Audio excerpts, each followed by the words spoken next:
Welcome, everyone. We'll be getting the webinar started in a few minutes, and we are actually broadcasting live from the California Preservation Foundation Conference at Fort Mason Center for Arts and Culture.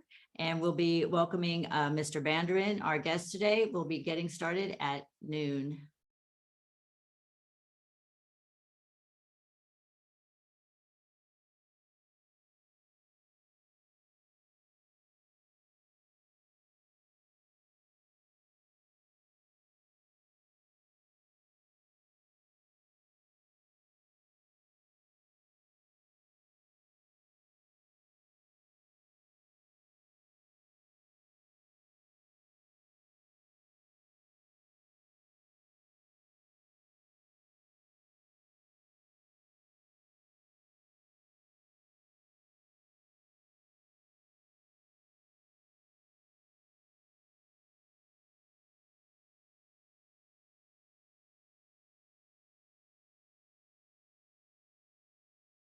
Welcome, everyone. We'll be starting our webinar in about 4 minutes, and we are broadcasting live from the California Preservation Foundation Conference at Fort Mason Center for Arts and Culture.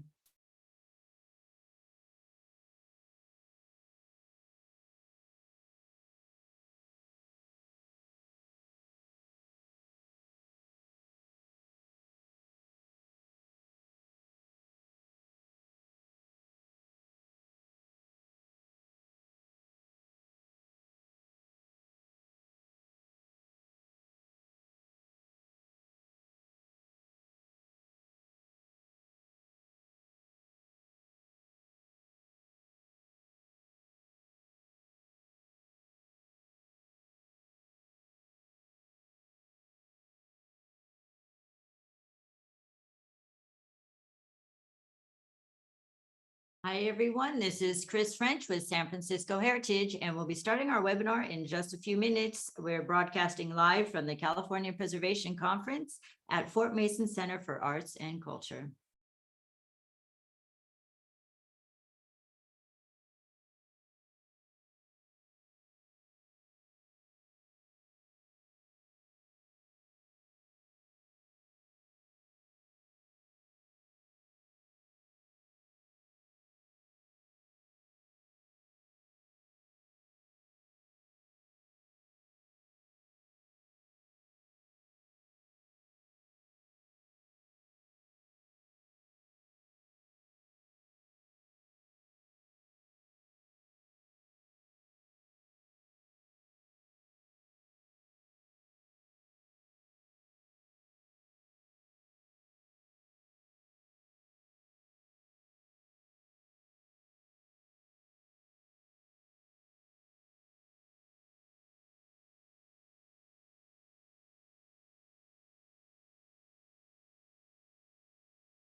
Hi, everybody. This is Chris French with San Francisco Heritage. Francesco, let's get you up a little closer because the background is blurring you out. There you go. We have to get right up close.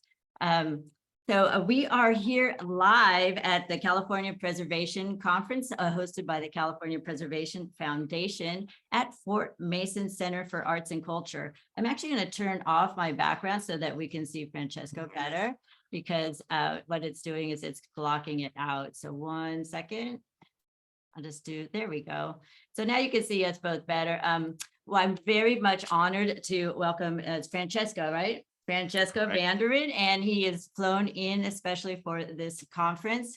Anybody who is in the audience right now, you can go ahead and use that chat window to let us know where you're calling in from. If you're in California, we'd love to know what city you're in, or if you're calling from another state, go ahead. Also, I have Nando Takasu is my producer in the green room, and he will be monitoring the Q&A. So you can use that Q&A window if you'd like to ask any questions, and we'll be asking Francesco some of those. Are you all set? I'm all set. Look at us. We're up here. We're live on Facebook. And again, my name is Madrid French. I'm Director of Advocacy, Programs, and Communications at San Francisco Heritage. We are broadcasting live on Facebook. I won't be monitoring those questions on Facebook today, but we can answer those later. So I wanted to just do a little introduction. Thank you again to the California Preservation Foundation for letting us borrow Francesco for a minute. There's going to be some noise because we are live at Fort Mason Center for Arts and Culture. So just an introduction, I'll read some of your bio. Okay. Francesco is an Italian architect and director of the UNESCO World Heritage Center from 2000 to 2010, and then Assistant Director General of UNESCO for Culture from 2010 to 2018. He's widely published on the management of historic urban landscapes and World Heritage, and has served as president of the jury of the Venice Biennale, thank you, of Architecture, and chair of the World Judges Panel for the Versailles. I just don't have that accent. He holds a bachelor's degree in architecture from the IUAV University of Venice and a master's in city planning from UC Berkeley right here in California. Welcome, Francesco, and thank you for rushing up here. He just finished doing a keynote address for the California Preservation Conference. What we were going to talk about today is talking about San Francisco as a possible, the World Heritage qualities of San Francisco. So I wanted to just do a little background. So San Francisco Heritage had an initial discussion. And again, you can post anything you want up in that Q&A in the chat.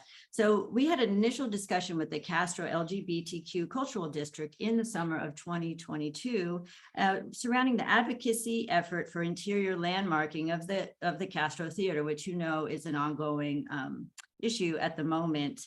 So San Francisco Heritage, we shared information at that point on the UNESCO World Heritage Convention and the nomination process for a World Heritage site with the Land Use Committee of the Cultural District. So this would be an important concept. I know it's loud here. I think they're setting up for the big party tonight.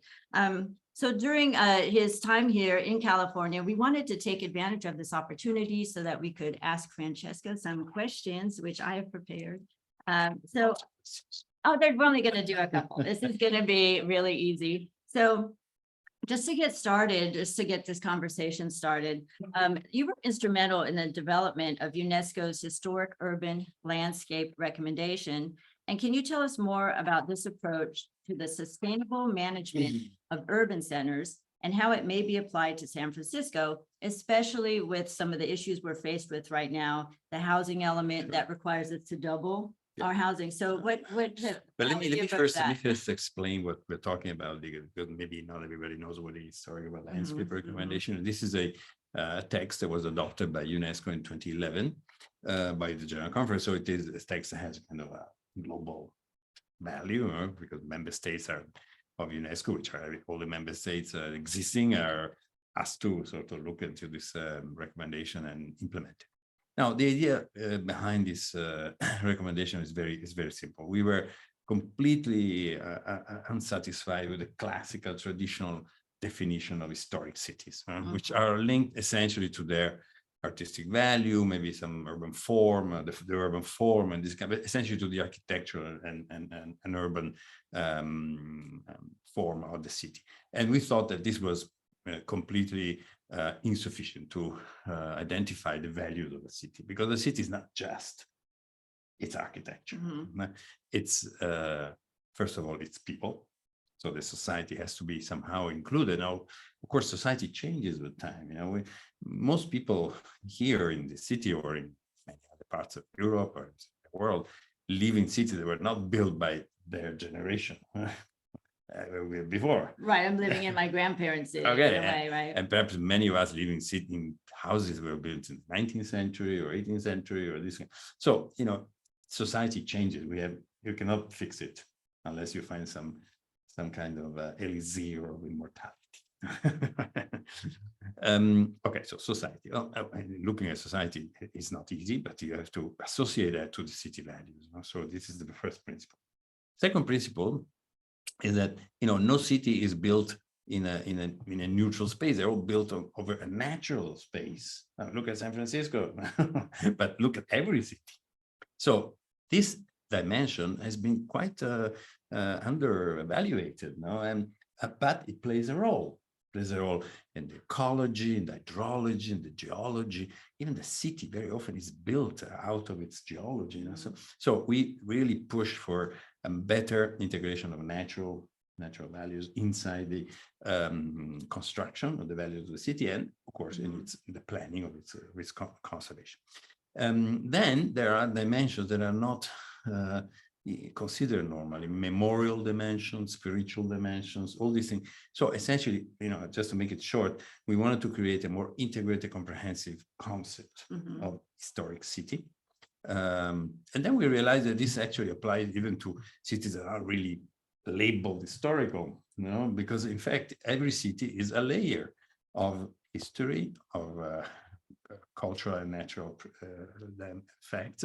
And this has been adopted by UNESCO, and this is actually the new definition of historic cities. So I think, although it's quite large as a concept, it can be used for preservation, but also for planning. So you're sort of deconstructing the layers, it sounds like. And if you're just joining us on Facebook or you're just tuning into the webinar, we are talking with Francesco Bandarin, a World Heritage expert, and we're live at the California Preservation Conference. So as just to go on with that conversation, can you share some examples of successful urban revitalization projects in cities, World Heritage cities? Yeah, well, first of all, we have very important, reconstruction process in parts of the world that were hit by, conflicts or disasters. So you have very often reconstruction. So now Europe is full of this kind of things. You have literally thousands of cities that have been rebuilt in the post-war. This has been a bit forgotten, but we had the biggest experience in rebuilding the urban fabric in Europe with different solutions. Sometimes more trying to preserve what used to exist, some other to reinterpret what existed, sometimes new, like using modernistic architecture to fix it. So there are a lot of things, but of course this belongs to the post-war. If you talk today, of course you have to look at examples of revitalization of areas that have been abandoned or have lost their function. So typically the industrial areas of cities, the waterfronts, and lots in America, there is a lot of experience, but also in Europe, and essentially in the in the creation of a new layer, which is the modern layer. Very often especially in European city, but also here, because I've seen cases in Seattle, Vancouver, where in fact the existing fabric, has been reinterpreted and reused and reincorporated, I think in a very effective way, and very often with very interesting aesthetic results also. So I think we have now a new culture, whereas in the 1950s, urban renewal, everything goes. Now we look at the context. We look at the context for its footprint, for its historical values, and so saving parts of it. And in a way, we try to build a new layer that somehow values the previous layer. So there are examples, and I think the cultural planners now and urban designers is very much into this new approach. Right. So in a way, it's almost an archaeological approach in the sense that you're going back at the Archaeology different is a good layers. term. I mean, I don't, because sometimes, you say, oh, you like an archaeology. No, it's like, no. Archaeology is a science Right, that's a that science. studies layers. So in fact, I didn't say that, but the historic urban landscape uses a lot of this approach because it creates so focuses on the layers of the city. I don't know if you've seen this very interesting study called Manhattan. Okay. Manhattan is a study of Manhattan. Manhattan is the Indian name of the it looks at what's under Manhattan, the ecology of the peninsula before. It's like, somehow, it's like taking the city away and see what's there. So they found out this is very important ecology under the city, and this ecology influences the way in which the city is managed. So this is very, very interesting example of how you can, add elements of value, but also of, say, guideline for management if you look at the layers of the city. So archaeology is good. And ecology also. So if you're looking at the layers, I'm just checking to make sure nobody's chatting us in the chat. So if you're looking at the layers of the city, of history, and this sense of accumulation, does that also include, revealing in San Francisco, we're making a big effort to reveal the indigenous history that has been really laid on top of with everything that's modern and trying to discover. See, that's one of the problems of that we have as a historic preservation, that because it is essentially a top-down construction, comes from the law, from the experts, from the mayor, from the whatever. So sometimes, this top-down forgets things that they don't see, they're not able to see. It's invisible almost. Invisible, sometimes invisible because they don't know it, and sometimes invisible because there isn't. I was very impressed by a program of the Los Angeles city, which to memorialize the city. They were looking for areas where communities existed, and they don't exist anymore, been wiped out. Okay, so they want to remember that passage. Cases like, for instance, near the airport in Los Angeles, there was a very large Black community, which now it's an industrial park.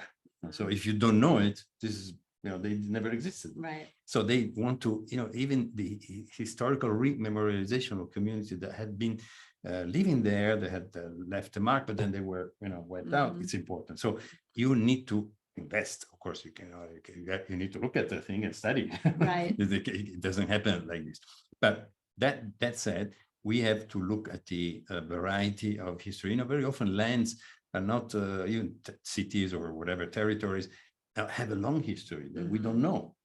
And using this history not only gives value to the conservation process, but also guides the planning. Because no civilization, no culture, no community goes to a place without leaving some marks, and these marks establish rules in the way in which the territory can be managed. So you're saying that greater knowledge is leading to better planning? Absolutely, because you incorporate in your current modern planning the historical experience. And very often because we are modern, we sort of forget that some people lived before us, and these people were not stupid. No, they were modern. They were modern at that time. They were modern, and they, perhaps even they had less ways of counteracting natural phenomena. They didn't have technology or resources or materials, so they had to adapt to the ecology much better than we do today. So by looking at the way in which they adapted to the ecology, because they had to, we understand and learn how we can adapt. Well, I'm from Los Angeles. Great. So just as an example, I was born in downtown Los Angeles, and I found the address of the hospital on Hope Street. And I go down to Hope Street to find the hospital, and of course it's gone. And so we've been within our own, how do you look at that within your own lifespan, that things have disappeared in your wake, basically? Is that part of the, understanding? Of course it depends. Very often changes are sudden and fast. Sometimes no. I'm from a city that doesn't change very much. Venice. Oh, about the new seawalls in Venice. That's great. Right. But even so, the city in fact changes, because when I started looking at the history of Venice, I realized that in the 19th century, about half of the city was changed Mhm. by the new master, which were the Austrian government at that time. So they found this city which was very old, medieval, so rotten. So they gave a modern touch, and many, we have about 400 bridges in Venice, Mhm. a little bit more than half were built in the 19th century. So, we have changes even where it doesn't look like. Right. That sometimes you live in a place and after 20, 30 years, they get rid of Mhm. it. But again, I'm not saying that everything has to be remembered. This is there is sometimes a bit of a, exaggeration of this. I'm not saying that. I'm just saying that, we have to look at the trace of the past because that can be used to learn better ways to manage our present and future. Well, I mean, documentation is critical. So if you don't have a document, so if you don't know, then how would you even incorporate any of this knowledge? And so if we're talking about San Francisco, what are some areas that you see that I know you've only been here a little while, but but you went to Berkeley. I was living here before you were born. So this is gosh, it must have been fun. So what are some things that you would think about in San Francisco where we could be working towards revealing more about this kind of living in the city? Well, listen, San Francisco has incredibly rich history, because it's a city that was built, at the time of Junipero Serra, in the 18th century. So, in fact, the Presidio, the first location, so the Presidio are from the 18th century. So, Americans consider like a modern continent, but when you have buildings from the 18th century, very often cities in Europe are younger than that. So this is an old city.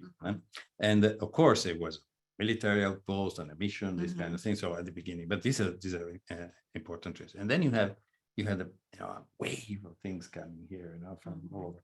And then you also had major distraction. Because in 1906, right, the city was zeroed by the quake and fire. So all these things, creates a very dynamic and dramatic historical process, which is continuing now because today you have it. So I would say that it's very easy to see here these layers of history, mission, your Presidio, you have even the harbor talks about the role of the city in the past 2 centuries, which is now more like a waterfront, a commercial waterfront. And then you have the bridge. Right. Fantastic. The big one. Soon 100 years old. Right, exactly. So let's celebrate.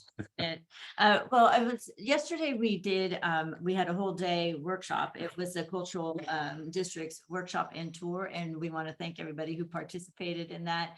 And we went to a number of places, including Calle 24, the Mission District, Japantown. And what was made evident is that there is, even today, people are trying to recover from this erasure of the culture as the city continues forward. And so I think partly what San Francisco Heritage is interested in is what's happening in the future as well. And so as we progress along, I think it's been a great effort over the last decade to start doing what you're saying, which is incorporate all of these stories and document them so that our layers are filled out, so we know the layering, so it helps with our planning. And also they say layering, very often physical, but sometimes they're not possible. It's not possible to do a physical layering. So that comes a narrative, right? And this very, very important. I'd say that very often narratives is not all heritage. Heritage is more than narrative, right? But very often, if you don't have a narrative, heritage becomes just an object. So I think the narrative is very important for objects that are super important from their artistic architecture, whatever. They're very important for objects that don't have these qualities. And in fact, if the object doesn't have much quality, which happens sometimes, the narrative is everything. Right. The intangible. So we could go into intangible heritage. So I would say layers, okay, because it's the way in which you reinterpret, analyze or interpret, and you revalue your history and the natural features and so on. But also the narrative is very important. Many cities have done recently, something that perhaps is done here. I'm learning also, is to how mark even the small things, mark the history of the city. Leave plaques here and there so that people can walking around can find this, and it's very important to signal these things. Sometimes this is the only way to remember and memorialize things that don't exist anymore. Right? Well, of course, it's done. If you go to London, it's full of these plaques, the blue plaques. Right. I don't know if you do it here, but yeah, we have plenty of plaques. I didn't appreciate the plaques for a long time. I thought, more plaques, but then I realized that people don't know unless you're telling them. Plaques can be on a wall, but can be also on the floor. So you can actually create even itineraries if you like walking itineraries or in spots here and there. So, and they're very cheap, right? So it's a very cheap way of make a narrative present and turn it into a communication tool. We're also learning more about QR codes. So having a QR code, everyone, you walk around and you see these QR codes at the restaurant. Dangerous. One day the technology will change.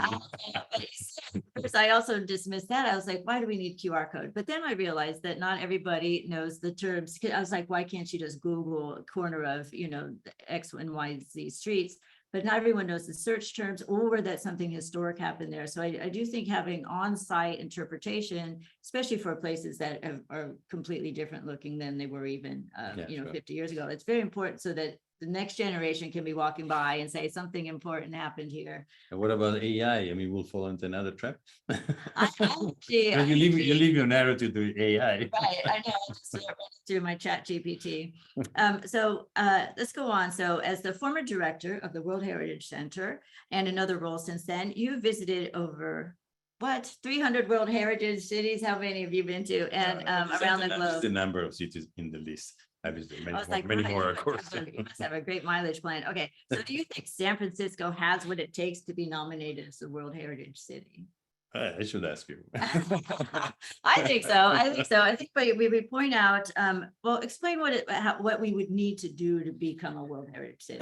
So start at the basics. Well, we have a full seminar lecture on Saturday on this, but let me say that first of all, there must be a political will. And the political will normally is supported by the community will. So let's organize the community pressure so the politician here, otherwise, because, in a way, this is, something that has to be a collective decision, cannot be just a mayor or expert, So I see it. And by doing this, we will also, see what kind of San Francisco it merits being in the World Heritage list. I'm not sure I have. Like what aspects of it? What's the cut? What is the view on this? Because in the past, you could say, well, okay, let's take the main monuments. That was the classical. Right. So we take the monuments, and then these monuments are many cities. You go to London. London has three World Heritage sites in the center. Tower London, Westminster, I don't know if deserved, but it's Westminster, and the Kew Gardens. Okay, which is certainly deserves. Okay, so they decided to go by parcels, a little bit. So it's not the city, it's just three monuments. Okay, then you go to Paris. Paris decided the banks of the Seine, the river, because that's where most of the monuments are. The Tour Eiffel, the Palace of Louvre, whatever, you name it. So, okay, so it's a part of the city that is in the World Heritage, not all of it. Then you go to other places. Berlin, same thing. You have the islands of museums, and then you have the modernistic housing, and so every city has its own view. But these are very old-fashioned things. I don't think we can propose something like this today. A city is a collection of monuments, please. Right. Yeah, it doesn't really cover the culture or anything. No, but also, it will be seen as a kind of fashion stuff. So we have to have a better cut, which looks, of course, at look at the historical. I would say all this issue of layers is already more interesting because you look at history, you look at nature, you look at memory, you look at so you make a compact of all these different dimensions. And perhaps, also something that has value for today's communities, like, things that have happened in the past century or half a century, that in a way, constitute elements that are seen by the communities, by the people as heritage. Make example, because I'm not very much into the thing, but I wish I would. But certainly that there are a lot of elements that can enrich the narrative of just the physical part. So that said, yes, I think yes. Okay, yes, we got what it takes. You heard it right here. So could you, for something like that, could you say, instead of monuments, point out the 10 cultural districts that we have and use those as the foundation? Could be. For instance, let me give you an example. And I'm not proposing anything, because you have here one of the most significant urban parks in America and perhaps in the world, the Golden Gate. Right? Okay. And alone, this could be. And New York is doing it. Oh, New York's doing it. Okay, well, we got to keep up with them. New York is doing it. The Central Park is now, really? is now in the tentative list of the United States of America, the Central Park. And soon it will be studied, presented to heritage. And frankly, Golden Gate is similar. Is actually the match. Even a little bigger, I think, 20% bigger. And but it's just an example to say that there are urban elements that are part of the history of the city. In a way, represents this the history of the city, because first it represented a very important decision to have a section of the city left to green and park, like New York. Then inside this thing, it's full of things. I mean, the Golden Gate is museum, everything, and memory of everything, so all sorts of things. So you can, but in a way, San Francisco is even richer because it has lack of having presidio, which thanks to the military was preserved as an area that has a lot of landscape value. This is a cultural landscape itself, the presidio. Okay. Then we're sitting at Fort Mason. Yeah. And there's so much history just right here in this section. For Mason, I go to the point to see that even Lake Merced could be an interesting, although it's more like, like a, say, just a park, but, it's part of a system. So you have Lake Merced and Golden Gate, Presidio, already you're building a chain of major, and then you just watch, and what do you have? You have one of the most interesting national parks, monuments in America is the Muir Woods. So you can create a connection. Oh, that's true. Right. I saw. And what's in the middle? What's in the middle between Presidio and Muir Woods? Is that the Golden Gate? Oh, I thought that this was a test and I failed. Okay, yes, the Golden Gate. Isn't the Golden Gate alone a World Heritage? I would think so. Yeah. I mean, it's been proven it's an international symbol of the city. So, you see, it's very, now, again, this has to be, in my view, cannot be just treated as pieces of monuments and put together and create a narrative that makes sense, because we want to have, a very good definition of this thing. But in reality, the components of an integrated and articulated World Heritage sites are all there. So first we need political will. No doubt. Okay, that's easy. No, and then you start selecting certain sites that represent the whole. And also, I would say that there is let me call it opportunistic approach, because not everything can be included. Sometimes it becomes too big, or it's impossible for legal reasons. So you have to be very, very sort of flexible on what. They have to be willing to be on the list, I'm assuming. Let's see what else I have here for you. So good luck. No, you're not. Well, let me ask you, of all these World Heritage cities, you don't have to name your favorite, but how about the last World Heritage city that you visited? What were your impressions? I mean, Venice, my city, well, Venice is a very, very peculiar place, because first of all, it's one of the few places on the world that has kept this separation from modernity. We don't have cars. Right, of course, I love that. And secondly, it's in a way one of the few places in the world that is trying to anticipate things to come, because you mentioned the sea walls. I mean, this is where Venice was exposed to flooding before that people discovered that there was an issue with the sea level rise. And now that we have sea level rise, now we are at least given the city half a century of survival. No, so it's all very good. I mean, in terms of the natural environment, relatively preserved, the physical environment, monuments are very well preserved. There is an issue, which maybe is also interesting for here, that because of a lack of management and political management and policies, essentially the city has been given to the market. And the market is made up of tourists, essentially a tourist market. So city has been, I would say, completely swallowed, if I can use an euphemism, by the tourist market. You know, today, in a normal day, the ratio is 2-to-1 tourist population. Right?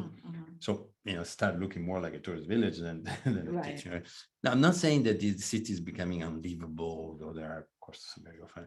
In fact, when I go, it's very nice. I see my places, France, and it's beautiful. So it's still enjoyable, and I don't think it's lost the value for which it was. But it has lost a very important component, which is a vibrant, living society able to discuss and determine its future. No, it's not like this. The future is not decided in Venice. It is decided outside by forces that are invisible. I always say, who manages, who governs Venice? An Apple based in Seattle. Right. So somebody that doesn't live there is governing. It's called Airbnb. Oh, Airbnb.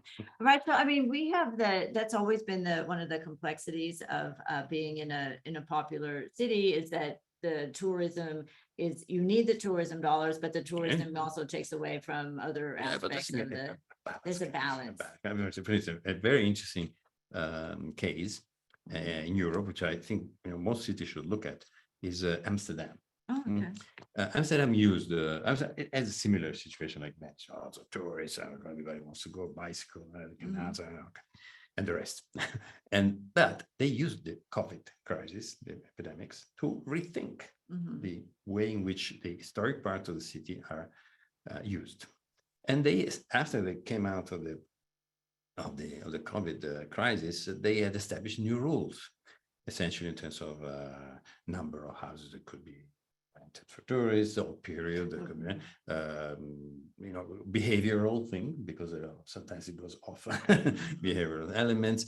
So there is a project called the City in Balance, very beautiful one, in which they exactly point to this part. We want tourists, but in balance. And then you can have what you think we want. We want an economic resource, but at the same time, we want a society that is able to manage its own future. Right? And so the case of Venice is a distortion of this process. And now going back is very difficult. We're trying, Right. We're trying, but okay, how do you do? But first is regulations. So they come, the council governor, the mayor, and says, okay, you cannot rent more than, I don't know, whatever, 6 months. Revolution, people, they're going to the streets. Right, really. Say, excuse me, it's becoming my livelihood now. I own an apartment and I get money, which is like a salary. So if I don't rent it, so the mayor, politics is very sensitive to demonstrations. So now they stopped everything. Then they said, let's put a ticket to enter the city. Ticket to enter a city. Oh, I read about that. What's this crazy idea? First of all, they're very difficult to manage. Because it's a city, although it has a few limited number of accesses. But they start to say, okay, but who should pay? Okay, then we say, okay, Venetians should not pay, of course. And what about the inhabitants of the region of Venice, which in a way the regional pay a lot for? So, okay, their example is 6 million people. Then they say, and what about the relatives of those all these people? And then went back to 10 million people. So, and then you need a police that is forced to check on who has the right to come in, which costs more than the income of the thing. So forget. So that would say no. Now they say, okay, let's rethink. So I mean, it's difficult to go back. And you have to intercept these trends while they take place. Because once they're established, they become entitlements, and very, very difficult to take them away. Right. It's really hard to change that. So in your experience, what are some of these effective strategies then for balancing these rapid urban developments with this need to preserve the unique characters of the city? So, here we have a lot of discussions about housing and changing buildings, reformatting them from commercial into housing and places like that. What is your experience, worldwide experience? Cities change. The city changes because the population changes, because the economy changes, and the needs and so on. So there must be some strong understanding of the values involved. So I'm not saying no change possible, but so in a way you adapt your regulations and your management frameworks to the value that you identify. So I'm not saying, no, for example, urban renovation. There are many examples that were very positive, and even the use of modern architecture in certain elements is very, very nice. Even modern art. I've seen very interesting examples. What's a good example? A very good example is the city of Hangzhou in China. Okay? I say that because this has been done by a good friend of mine with the architect Wang Shu, winner of the Pritzker Prize. Not a small guy. Who has spent his life trying to define a design style which is inspired to China tradition, because Chinese have taken away everything and made concrete everything. Now he spent his life and so when they they did the renovation of the historic part of Hangzhou, which is not very, very old, I would say there is early 20th century, this kind of thing. So this is still the historic part. They asked him to somehow organize in the main parts of the city art pieces, his own design. So he made something that is completely different from a design point of view. They're really modern architectural pieces, beautiful, and then pools and this and that. So he has created itineraries that are punctuated by very modern elements, and they fit perfectly in the environment. They actually give the environment even extra value.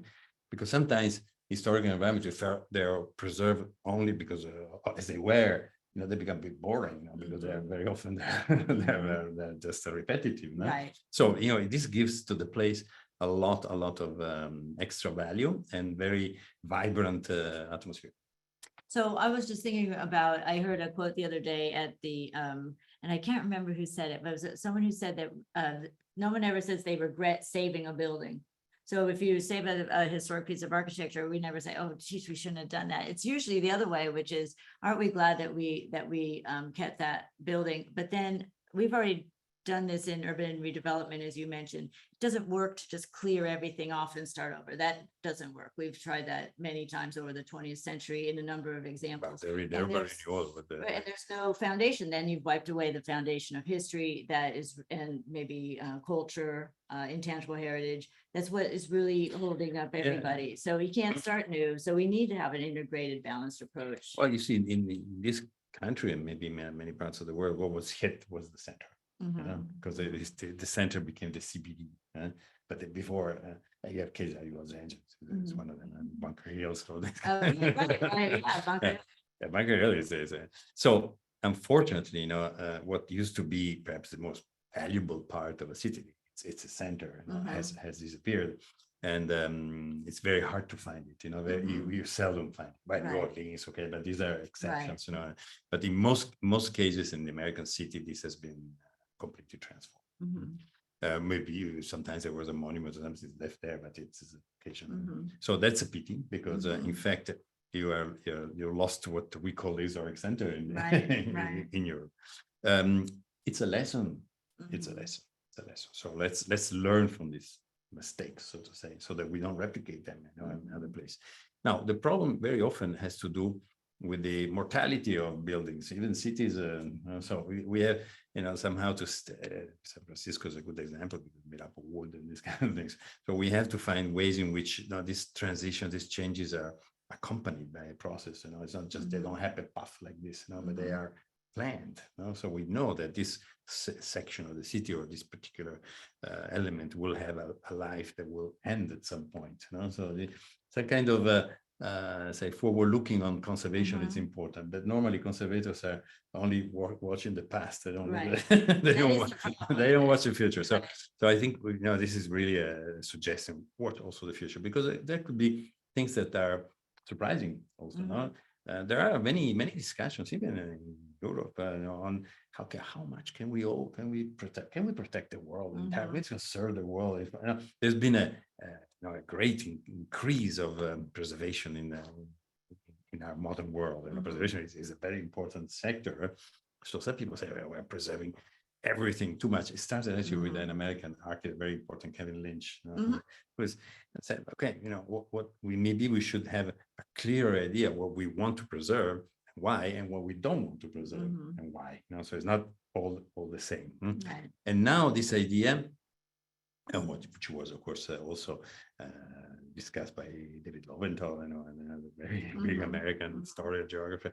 Now the idea has generated, a movement, a movement of reflection, because the future is very uncertain with the, things that can happen, climatic change, social change, city shrinking, population. We don't know. So we don't know whether the future will allow us to be as generous to our past as we have been, our generation has been. So, but one thing is to just wait the future and something happens and collapse. That's not a good approach. No. The other approach is to really build an approach in which you actually plan, the transition. This the management of change becomes also the management of the loss. Managing the loss is a very difficult thing, but isn't this our human condition? I think it is. I want to get where you said, I'm just going to check our chat. Oh, we have a question from Donna Graves. So hello, Donna. I'm going to ask this question from Donna, and then I want to ask you another question. So can you describe the benefits of the heritage listing? So let's say we have the political will. We've managed to get, we're ready to do this. We're inscribed is the term, right? Then what are the benefits for the community, like coming back to that?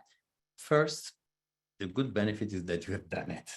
Right, we did it. No, I mean, this is, describing a city where, this is a major thing. I mean, not as you do like this, let's inscribe centers. You go, no, it doesn't work like this. It's 10 years work. Right. Okay.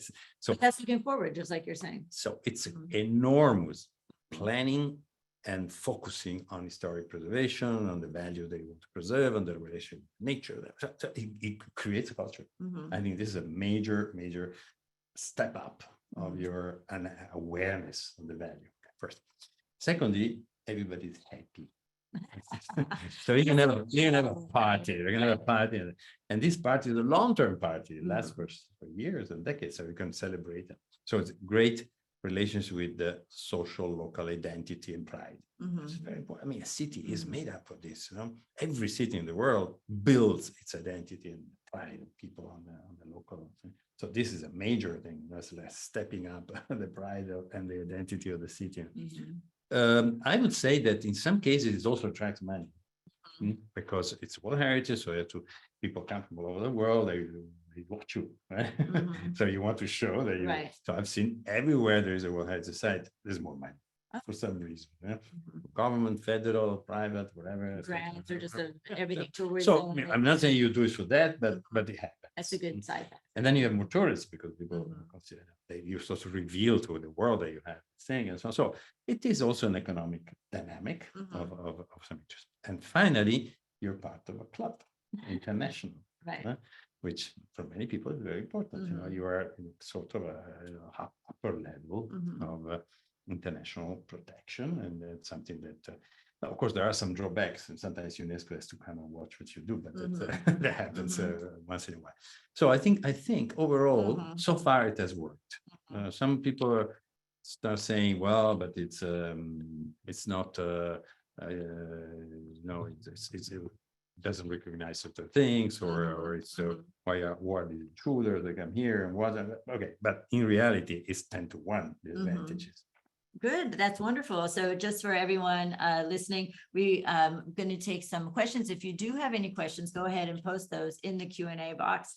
And we're live on Facebook as well. And we're talking to Francesco Bandarin. We are live at the California Preservation Conference. And thank you to the California Preservation Foundation and Fort Mason Center for Arts and Culture.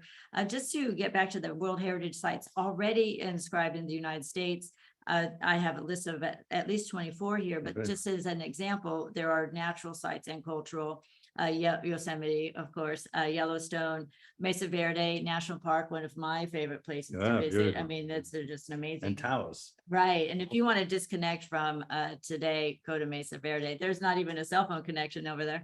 The 20th century architecture of Frank Lloyd Wright, which I find interesting that you can do all that. Like you said, Taos Pueblo, and then Monticello and the University of Virginia. I graduated from the University of Virginia. Yeah, so I've been all these Nice places. place. Yeah, it is really very interesting. So Edgar Allan Poe was there. all of these places have that layering that you are referencing, where you're digging deeper into not just what we have today, but what does it mean and what is the significance of this historical context that's so important to really at least how I base my life is on places that are interesting. You look at that. All right, so let me ask you just a couple more questions, and if anyone has any more Q&As up there. So I'm going to close this window so we can see better, so we can see who's up in here. So let's talk about what about the possibility of nominating San Francisco as a World Heritage Site for cultural and historic sites, but linked to the LGBTQ history and culture, which we call criteria 6 here. So that there are no other sites, World Heritage Sites that are linked in that way. Is that right? For the moment, no. Listen, of course, being the site has to be a site. So there's a place, a perimeter, something inside, something outside. So it cannot be just. It still has to be tangible. So it has to be perhaps. I'm sure that there has to be a site linked to that. Okay. I'm sure that in San Golden Gate you have places like this and so on. So it's not difficult to, especially if you have a broad view on the heritage of the city, to identify sites that can be linked. So this is an issue that, as I said earlier, has to do with the narrative that you put in the thing. And then, in the World Heritage Convention, there are lots of criteria that can be used for this kind of thing. But what's important is the narrative, which in the World Heritage Convention becomes a statement. It's called the statement of OUV, the outstanding universal value. So this statement is a key thing. It's very important because somehow summarizes the values that you want to inscribe. So if you identify in the area that is linked to this proposed for inscription, elements that can be linked to a particular community, not necessarily only LGBT, but also the indigenous people or other thing, then you can put it on the narrative, which creates the OUV, the outstanding universal value. So I'm saying it's possible, but then we have to see practice what we're talking about. We have to find these places. Interesting. So this will be your last opportunity here. Anyone that is logged in with us right now, go ahead and put a question in the Q&A if you have any more. And I wanted to, we just have a couple more minutes. I wanted to go back to a word that you said that I think is very important as we're coming out of a pandemic, which affected the entire world. And that is the word reflection. So I think when we're talking about heritage, culture, the intangible, the tangible, I think that there would be a great benefit for this taking a moment of reflection. Like you said, where we are now, because how can we look forward to the future if we don't even sure? I feel like there's a lot of like a sort of disorientation, like, people are disoriented after everything just got thrown up in the air. It's big trauma. Like I think the first time in history the world stands still. Maybe at the time of millennium when people were waiting for the right. But in our historical experience, it never happened. I mean, like everything just stops. It stopped. Everything stopped. So and this has lasted a couple of years. So it has left traumas, especially younger people. I've seen it because they lost 2 years that are fundamental in formation and development and so on. So I think it's important to look forward, and not only because we use that time to sort of find ourselves. Many people did, in fact, the famous Great Resignation or this kind of hobbies. And I spent a lot of time. Now it's difficult to even to get people back to work because they found that it's better not to work. But also because this has changed many habits and many formats of our life. I mean, telework. I was in New York just last week, but I seen exactly the same thing here. Now, lots of empty. I mean, you talk about central New York, with empty spaces. People not many shops that are closed because nobody eats lunch anymore. No, yeah, that's the same thing here, right? Same thing here. Now, this has an impact on the city, probably long lasting. The mayor of New York tried to fix the problem by decree, by ordering all the city employees to go back to work in their office. And the result was that half of them resigned. So it was a ciao ciao. We say ciao in Italian, ciao, bye bye. Bye bye, right? With the audio. Okay, so now this is an issue that I think, of course, it's important for conservation, but I think it's also really urban policy. You have to find ways. You have to move the ingenuity, the American ingenuity, to find ways in which this can become a value and not a drawback, by creating space for alternative thing, allowing special adaptive reuse. I mean, you have to do something. Otherwise, the city is a little strange. You go around and you find it's like here and there empty, and like if there was a whole spaces, just entire neighborhood. So, I mean, this is a planning, but also conservation issue that go together. That is extremely urgent and important to put to work, because otherwise, we will have a decay. So, and on the contrary, it can become a resource. But it's also a great opportunity for innovation, as you mentioned, because if we reflect on it, we need, I think, that people in general are trying to recover from housing, the housing crisis. Okay, let's try. Maybe this is the opportunity, to address the housing crisis, because you have created an wait and the other thing. Of course, it has to be regulated. I'm not saying right, but okay, you have a crisis. Try to turn it into an opportunity to address another issue. Right. We have a couple of problems that are linked, and if we can innovate, perhaps some of these can be. At least there must be. I'm sure. Look, always in human history, we have found solutions to. When we have not found solutions, then there's been a problem. Right. Remember your famous American writer Jared Diamond, who wrote the book Collapse, How Societies Collapse. Very interesting. And he actually looked at many cases in history in which a society collapsed because it couldn't find a way to address the crisis. Most of them were environmental crises, but we also have an environmental crisis. So, and those who found a way to go beyond then prospered, but those who didn't collapsed. So that's, what's the name of that book again? Jared Diamond. Jared Diamond, okay. And the book is called Collapse. Interesting. I am going to put that. Oh, we have a question in here from Courtney. Good timing, Courtney. So Courtney says, often the momentum for designation in the US is from people, organizations working for recognition and protection of culturally important sites that may have not yet been recognized. Do you find this issue at work in World Heritage designation? Yeah, this very often, because especially when we talk about urban spaces, because very often urban spaces are, this is one of the reasons why we have in the World Heritage list, the biggest category of heritage is cities. Oh, okay. And I keep saying that because, cities have a mayor and the mayor has a constituency, so which actually operates. So very often cities have become the most important category because of this reason. And, for instance, you look at the distribution of sites in the list and you find that perhaps prehistoric sites, for instance, not very much, but prehistory is the longest time of the humanity, but they don't have a mayor. There's no mayor at Mesa Verde. You're correct, right? So yes, it's very important, the community.